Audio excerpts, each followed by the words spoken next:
and I'm going to admit everyone.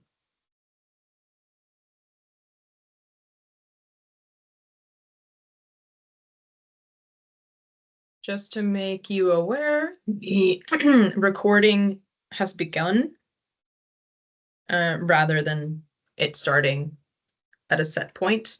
It has begun. Okay. So it's been going on for the last 20 minutes. So it must have started when the meeting, when we as presenters joined, just to make you all aware. Fine. Hello, good evening, everybody. Welcome. It's lovely to have you with us. And this is the fourth in our series of webinars. I'm Lucy Moore and I'm the Chief Executive of CEASE, and I'm going to be hosting us tonight. Just a few housekeeping notes. I was going to say this before the recording started, but it's begun. So you'll need to know these bits and pieces. We had some requests to record these webinars, so we're going to be recording tonight, and we're going to make the recording available on the CEASE YouTube channel, and we're going to be sharing links on social media. We're only going to record the presentation part of the evening, so we're not going to be recording the Q&A. We want people to feel free to ask questions and for that to be a safe and private environment to do that. You'll notice as you've joined that we've set everybody's cameras to be off and microphones off right now. If you're concerned about your team's name showing up on the recording, if you would rather it wasn't, we can when we start the recording, when we edit this, we'll edit this initial part out so that we can change your name. So if you don't want your name to be showing up, you can either leave the webinar now and just watch the recording if you'd rather, or you can join through the browser. So there's two ways to join Teams. I'm sure you know. You might have the app or you can have the browser. If you join through the browser, you can change your name. So if you'd like to be able to do that, please do. Okay, I'm going to repeat a little bit of what I said so that we can edit out some of that and it will be a bit more seamless when it's published. Welcome everybody to the fourth of our webinars in this series. I'm Lucy Moore and I'm Chief Executive of CEASE, and CEASE exists to expose and dismantle the cultural and the commercial drivers of sexual exploitation. So we work on topics like prostitution, pornography, trafficking, and we contextualise them as systems of violence against women and girls and as fundamental human rights issues. Tonight we're going to be hearing from Nina Humphreys, who's the Acting Director of UK Feminista, and from Gemma Kelly, who is our Head of Policy and Public Affairs here at CEASE, about the Not for Sale campaign. And the campaign is calling for a progressive legal framework that shifts the burden of criminality off victims of sexual exploitation and onto those who perpetrate and profit from it. Not for Sale exists as part of a much wider movement, not just in the UK, but across the globe, that is urging governments to deter demand and to support victims and to shrink that market. And it's supported by a range of frontline organisations working with survivors of prostitution. It's supported by advocacy organisations and by survivors themselves. And we welcome working with many other partners who've got that shared aim of ending sexual exploitation. So we're going to hear from Nina and then we're going to hear from Gemma. And as they present, if you want to ask your questions as they're coming up, please do write them in the chat and we'll then answer them later in the Q&A section. And we do recognise that the things we're talking about are often quite divisive issues. They can be quite thorny, and we want this webinar to be a place that's safe to discuss thorny issues with compassion and with respect. So please do honour the spirit of the webinar in the way you ask questions. We obviously don't want any offensive language or disrespect, but we absolutely welcome debate and disagreement. That's okay. So I think that's probably enough for the introductions, and I would like to welcome Nina to kick off. Thank you so much, Lucy. Are you all right to show the slides?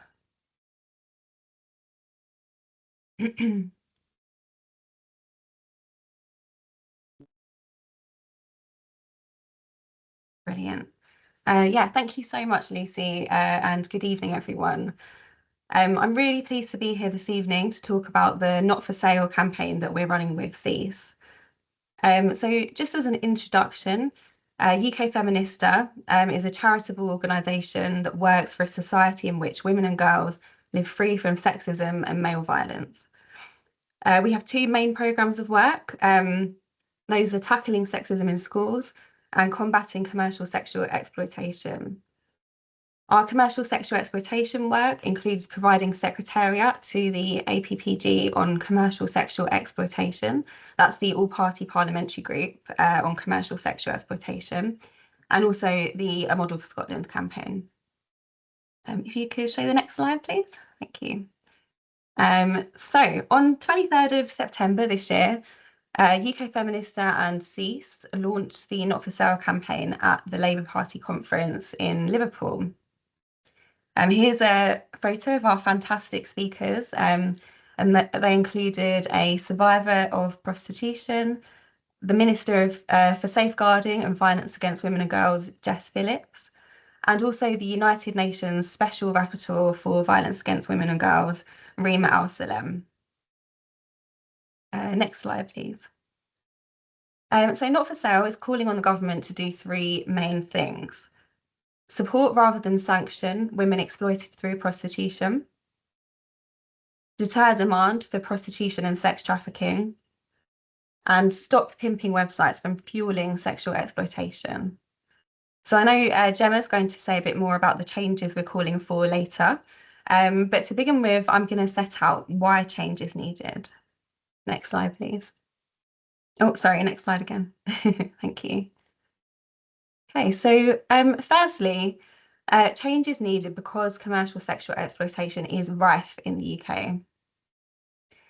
Every day, thousands of predominantly women are advertised on pimping websites where men who pay for sex can order a woman to exploit as easily as they can order a takeaway. Inquiries by the APPG on commercial sexual exploitation and the Scottish Parliament's cross-party group on commercial sexual exploitation have both shown that the prostitution trade is dominated by organised crime, and pimping websites now play a key role in the business model of sex trafficking. The latest research shows that 3.6% of men have paid for sex in the previous 5 years. So whilst this group of men are clearly in the minority, their demand drives the prostitution and sex trafficking trade. Without their demand, there will be no supply of women into this brutal and violent trade.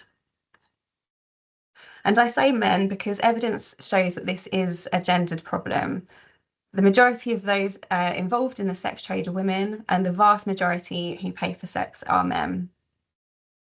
These men are the reason that prostitution and sex trafficking exists. As the UN Special Rapporteur on Violence Against Women and Girls points out, prostitution is a form of violence against women. The exchange of money or accommodation or food or other services in exchange for sex acts is sexual exploitation and abuse. Sexual consent cannot be bought. It is not for sale. However, every day in the UK, vulnerable women are being advertised on pimping websites, moved around to networks of so-called pop-up brothels by organised crime groups, and sexually exploited by men who pay for sex. Next slide, please. So, crucially, sexual exploitation is rife in the UK because our laws on prostitution are outdated and unjust. Women who are exploited through prostitution face the threat of criminal sanction if they solicit on the street, while men who exploit them and fuel demand for this harmful trade abuse with almost total impunity. From my own previous experience of supporting women involved in the sex trade, I can say that it is utterly counterproductive to criminalise and fine women for soliciting on the street, as the threat or the reality of criminal sanctions makes it even harder to access support, sustainably exit the sex trade, which is already incredibly difficult, and move into some types of paid employment. So many employers require a DBS check, particularly in sectors which women are disproportionately likely to go into, such as childcare. And the thought of having to explain a prostitution conviction is a barrier in itself. Also, fining women often means that they will be further sexually exploited to be able to pay the fine. It's also fundamentally wrong that we punish women for being sexually abused. Meanwhile, paying for sex is legal in England, Wales, and Scotland, meaning that exploiters walk away scot-free and demand is allowed to flourish. This is unlike many of our neighbouring countries, France and Ireland and Northern Ireland, as well as in many countries further afield who have adopted laws designed to reduce this demand. In addition to this, the limited laws that we do have against third-party exploiters in the sex trade are rarely used, with enforcement levels plummeting or flatlining since 2010. So I'm going to give a few stats to illustrate this. Sorry, previous slide, please. Thank you. Oh, the one before. Thank you. So firstly, convictions for the offence of placing an advertisement relating to prostitution fell by 99% between 2010 and 2023, with 327 convictions in 2010 to just 2 in 2023. Convictions for paying for the sexual services of someone subjected to force, i.e. raping a trafficking victim, fell by 100% between 2010 and 2023. So from 43 convictions in 2010 to 0 in 2023. I think that's really shocking. In 2010, there were 2 convictions for causing or inciting prostitution for gain, while in 2023, there was just 1 conviction. In 2010, there were 17 convictions for controlling prostitution for gain, while in 2023, there were just 20 convictions. So that shows flatlining of those convictions. And finally, in 2010, there were 32 convictions for keeping a brothel used for prostitution, while in 2023, there were 8. So in short, pimps and punters are operating with near impunity. Next slide, please. We don't even have a law against one of the biggest facilitators of sex trafficking, which is pimping websites. So these are websites dedicated solely or partly to advertising individuals for prostitution, and they are making enormous profits from doing so. Evidence shows that the majority of sex trafficking victims are now advertised online, and that these websites are the most significant enabler of sex trafficking. While it's currently illegal to place a prostitution advert in a phone box, the same advert can be freely hosted online for profit. Our laws have not kept pace with technological change. And the result of this is that highly lucrative pimping websites operate with impunity. Pimping websites essentially function as massive online brothels. The websites make it simpler and easier for traffickers to advertise their victims across the UK, centralising and concentrating demand for sexual exploitation on a small number of national websites. And this makes it vastly easier for traffickers to connect with their customer base. They make it so much easier for men to pay for sex who may not otherwise do so if it were more difficult or less anonymous. These websites are also facilitating a scale of sexual exploitation which vastly outstrips policing capacity to respond to it. The UK Parliament's influential Home Affairs Committee, the APPG on commercial sexual exploitation, and the Scottish Parliament's cross-party group on commercial sexual exploitation have all called for these websites to be outlawed due to their role in facilitating sex trafficking and sexual exploitation. It is possible, though, to combat these pimping websites, and there are lots of international examples that we can follow, which I think will be touched on later on. Next slide, please.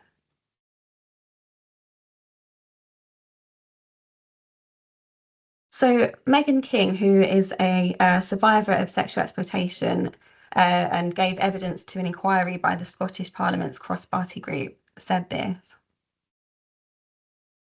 When I was handed over to my first client, at which point I had no idea I was being sold into the sex trade, that client took intimate photos of me, some in my underwear and others more intimate and degrading. The underwear shots were then used as profile pictures on my adult work profile that my pimp created without my knowledge or consent. Whereas kind of on the street, you can visibly see the vulnerability of the women, not that that's safe either, but behind off street, where it's all online, who do you really know is behind it?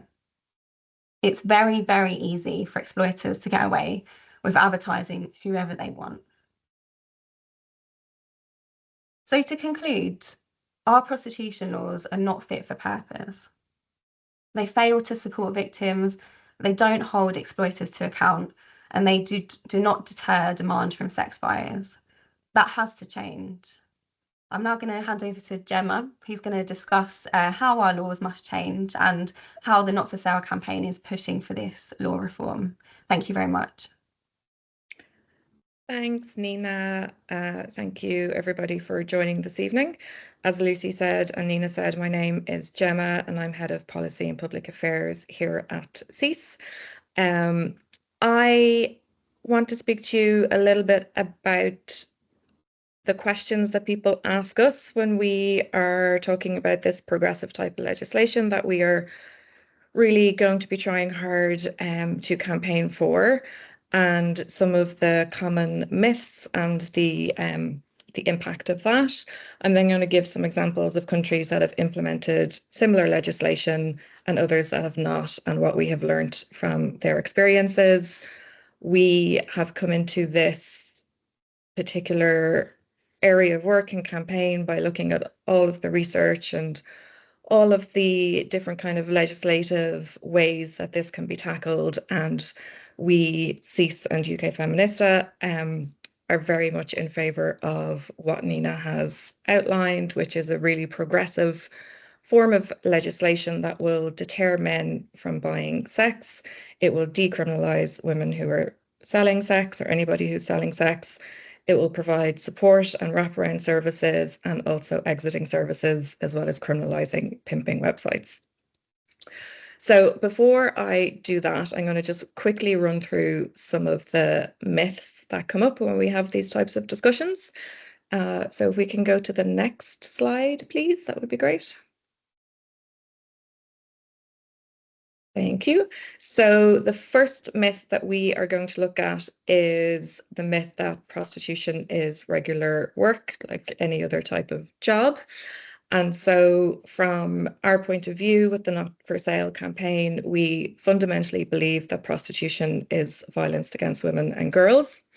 Giving a person money or food or drugs or accommodation on the condition that they perform sex acts is sexual exploitation and sexual coercion. We fully believe that sexual consent is not a commodity and it is not something that can be bought.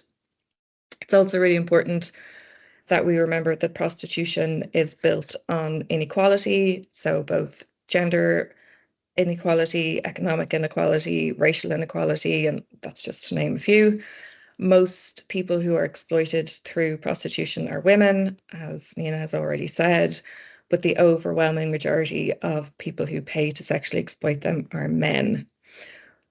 Most women exploited through the sex trade are highly vulnerable before their involvement in the trade. So, for example, 95% of women in street prostitution are believed to be problematic drug users. A Home Office report came out a couple of years ago, and it estimated that 50% of women in prostitution in the UK started before they were 18. And we also know that it is an industry that where there's a lot of migrant women that are involved in it. Romania, it was found to be a significant source country of sexual exploitation victims here in the UK. It's also important to remember that what differentiates a system of prostitution from a regular job is that physical violence and psychological trauma are regular occurrences for prostituted people, and that is confirmed by both people currently in prostitution and those who have exited. And the psychological and physical harms resulting from prostitution can be long-lasting. And there is no other job where this level of violence would ever be accepted as normal or as a normal part of employment. Can we do the next slide, please? So another myth that very often comes up is that decriminalising the entire sex trade and recognising it as work would enhance women's safety. So just for people who may not be aware, decriminalising the entire sex trade means making brothels, pimping and paying for sex completely legal. So there'd be no regulation. It would just, everything would be completely legal. And we believe that this would state sanction sexual exploitation and abuse while incentivizing sex trafficking and placing legal burdens on women who are exploited through prostitution, as opposed to treating them as people who have been exploited, who have been, who are actually a victim of a crime. The other thing that's really important to mention here is that prostitution can never be made safe, regardless of the regulatory framework around it. It is at its core violence against women and girls, and there is no amount of regulation that can change the harm that is inherent within it. The other thing that is important is that decriminalising the entire sex trade or regulating various parts of it significantly increases the market for prostitution, which I'll talk about a little bit more in a few minutes. But countries that fully decriminalise or attempt to regulate have higher rates of sex trafficking. So a cross-sectional analysis of up to 150 countries found that reported trafficking flows are larger into countries where prostitution is legal. And then if we can go to the next slide. Thank you. So the next myth that is often talked about or that we are asked is around criminalising paying for sex is pointless because it hasn't ended demand for prostitution anywhere. And I think this is a very valid question and a very valid concern. And I think what we would say is that criminalising paying for sex is vital for deterring demand for prostitution and for holding abusers to account, and also enabling women exploited in the sex trade to access justice and support. The other thing that's really important and that very often gets missed when we're talking about legislation is that central to this type of legislative approach is the normative effect it has on behaviours and attitudes towards prostitution.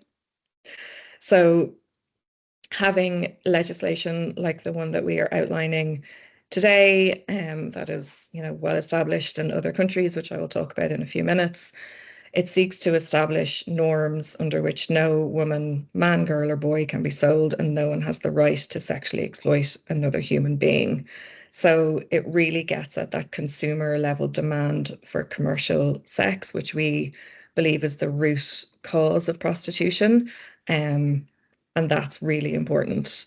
So it places men or people who buy sex, predominantly men, as perpetrators of violence, who, when they purchase another human being, are committing a crime. And it decriminalizes the people who are selling sex. So it also, while having this normative effect, it disrupts the sex industry and creates a hostile environment for prostitution and human trafficking. Again, I will talk about that a little bit later. Can we go to the next slide, please? So I think another very valid question, particularly when we're talking about this type of legislation, is, and that this is something that we hear all the time and people ask us lots of questions about, is, well, do pimping websites make prostitution safer? Police can find the women that are being prostituted, they can look for signs of coercion, etc. And I think this is a really important question. So we know, however, that from the research that Nina mentioned, that the Home Office did, from research in the United States and elsewhere, that pimping websites enable and incentivize sex trafficking and sexual exploitation. So, like everything else, prostitution advertising now takes place online. It's not on the street so much, or it's not in newspapers, but is commercial websites that host adverts for prostitution that really have the market on it at the moment. And that ability to do that expands the scale of sexual exploitation, and that just creates more and more on-ramps for exploitation. So by placing an advert on one of these pimping websites, trafficking gangs can quickly and very easily advertise their victims to men across the country, as well as move their victims between different locations. All they have to do is alter the location information in their advert. An inquiry by the Scottish Parliament's cross-party group on commercial sexual exploitation, which again Nina mentioned earlier, has highlighted that pimping websites make the business of sex trafficking much easier and much quicker. And so if we want to curb prostitution, if we want to end sex trafficking, we have to address those websites that are allowing it to flourish and that are allowing the market of prostitution to grow and expand. Can we go next slide, please? So again, everything I have just said is very much rooted in evidence. There is extensive research evidencing the real world effectiveness of shifting the burden of criminality off victims and onto perpetrators, both pimps and sex buyers, in order to prevent sexual exploitation. So this demand reduction approach to prostitution and sex trafficking has so far been adopted by France, Ireland, where I'm from, Northern Ireland, Norway, Israel, Iceland, and Canada. And we are hopeful, as many others are, that we will see a shift in the legislation across England and Wales as well. As Nina said, we launched this campaign at the Labour Party conference. I think it got a good reception. People were very interested, ministers were interested. And so, I think we are at a good time potentially with a new Labour government who really has a very strong goal to have violence against women and girls. And, we don't believe that they will be able to do that until they address the issue of prostitution. Can we go to the next slide, please? So, as I said, we have ample evidence from many different countries around which is the best type of legislation for shrinking the prostitution market. We are just going to look at sort of both sides and a couple of different ways that can be legislated for. So in Sweden was the first country to criminalize paying for sex and decriminalize victims of sexual exploitation. That happened in 1999, so over 2 decades ago, which is crazy. But that means we've had over 2 decades of evidence of how that has worked. And the evidence that we have demonstrates that demand for prostitution has dropped, public attitudes have transformed, and traffickers are being deterred. In comparison, Germany, which has a legalization model of prostitution legislation, so parts of it are regulated, Germany has a prostitution rate between 30 and 40 times that of Sweden. There are now mega brothels which cater up for 1,000 men at a time, and the numbers of men buying sex has doubled within the last 2 decades. And in fact, we know that in Germany, the government is looking at trying to roll back what they have already implemented and move to a different model because they themselves can see that this is not working and it's not protecting women. New Zealand is a country that has fully decriminalized prostitution. So that's like what I said earlier. Brothels are legal, pimping is legal, sex buying is legal, everything is legal. New Zealand has a population of about 4.5 million. Sweden has a population of around 10.5 million, maybe 10.6. But New Zealand has between 6,000 and 8,000 women in prostitution, which is 12 to 16 times that of the sex trade in Sweden. So that's a really good example of a very small country that has fully decriminalized prostitution and it has seen an explosion in prostitution within that country. So there was another study done sort of the Nordic Scandinavian countries, and that compared the effect of criminalization of sex buying and the amount of sex bought in Denmark, where sex buying is legal, Norway, where it is criminalized, and Sweden, again, where obviously sex buying is criminalized. And it found that 2.6% of Danes had purchased sex in the past 6 months, compared to only 1.7% of Norwegians and 0.5% of Swedish people. So again, that just illustrates the difference that some really good progressive legislation can make. And then if we can go next slide, and we're nearly there. Thank you.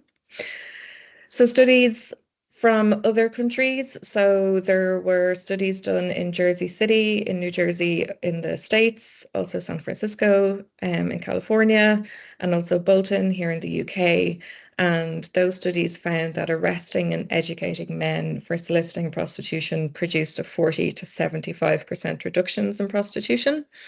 France, which is probably one of the best models, I would say, for this type of legislation, it brought in this progressive legislation in 2016, and it places provisions for social services, exit routes, and legal rights on a statutory basis, which is really important. It means that, people have a legal right to access those things without any discrimination. So in France, migrant women have the same rights as French nationals when it comes to accessing all of these services, which again is really important because we know how many migrant women are trafficked into the sex trade.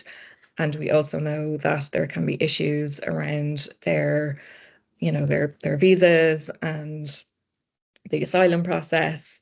And what's really important is that they are not discriminated against in any way, shape, or form, because they are not, a national of the country that they are in. And France has done a really good job of making sure that that is the case. It also, quite smartly, has proactively used the funds generated from sex buying fines to support that same service provision. So hundreds of women have been supported by exiting programs, and one major service in France has reported that 90% of those who have finished an exit program have found a stable job at the end. So that also shows that this wraparound legislation is really important, that we can't just criminalize men or whoever buys sex and not provide services for the people who are involved in prostitution, support services, exiting service. It has to be all of these things together. And then another really important thing that I think is really interesting is that 78% of the French public support the country's new approach to prostitution. So that just shows widespread support. And then in Ireland, again, where I'm from, the demand reduction approach has increased the likelihood that women in prostitution will report violence committed against them without fear of being criminalised themselves. And so, again, this is really important because it means that women who are involved in prostitution are able to feel safe enough to go to the police. I obviously still have colleagues back in Ireland who are working in this area, and I was talking to one of them last week who was saying that her conversations with the guards, as they are called over there, the police are really positive, and women are feeling safer to speak to the police, and the police are able to do welfare checks to check on the women to see how they're doing. So that's a really important relationship that's happening. And then finally, we can do the last slide. Again, going back to that question around pimping websites, like, how will this work in practice? What will it actually look like? Which are all extremely valid questions. I just want to tell you about some legislation that was passed over in the US in 2018. So the US Senate passed 2 laws. They are commonly referred to as FOSTA SESTA or SESTA FOSTA, depending on what website you're on. And those combined pieces of legislation target websites that have knowingly facilitated sex trafficking and pimping on their platforms. And before these were even signed into law, just when they were coming down the track, many nefarious websites just shut themselves down. They could see what was coming. They knew that they were going to be criminalized and that they were going to end up paying massive fines or having cases taken against them. And so they just shut themselves down proactively. Also, a number of other online platforms who were not necessarily set up as pimping websites started to reevaluate their policies and take a closer look at whether or not their sites had inadvertently promoted sex trafficking and pimping, which is also very positive. Sex buyer review sites. These are sites where mostly men will gather online to rate the women and girls that they have exploited. They also began to shut down their operations when this law came into effect. The OSCE, so the Organisation for Security and Cooperation in Europe, it's quite the mouthful. They also did some analysis and they found that within 72 hours of the bill passing, the pimping website market had declined by 80%. So it's obviously a huge stat there that's really important. Also, because of this law, the FBI were able to seize the services of a website called backpage.com. You can Google this particular story. It was quite a big story at the time, but this was one of the biggest sites in the US selling women and girls for sex. And the site shut down in the US and Canada. And the co-founder and a few other people were indicted for facilitating sex trafficking and also money laundering. And that was in part thanks to this FOSTA SESTA legislation. So again, there's other research that looks at the implementation of this law, and it's found that online prostitution market was significantly disrupted, which is really important. Disruption and decriminalizing women involved in prostitution is really the, some of the aims of this type of legislation that we're looking for. It's this combination of disrupting the market, of doing everything we can to make it harder for sex trafficking, make it harder for pimps to sell women and for men to buy women for sex, while also supporting women in prostitution and providing those exit services. And I think from looking at these different countries and doing some comparisons, we can see that there has been some really good progress made. No legislation is perfect. Much of this is about really good implementation. But for us, just really focusing on getting the law changed is something that we think is really important. And we're at a really critical time to do that. So hence why we are here. And we really appreciate you coming out tonight and giving us your time and attention. So I will end there. Thank you.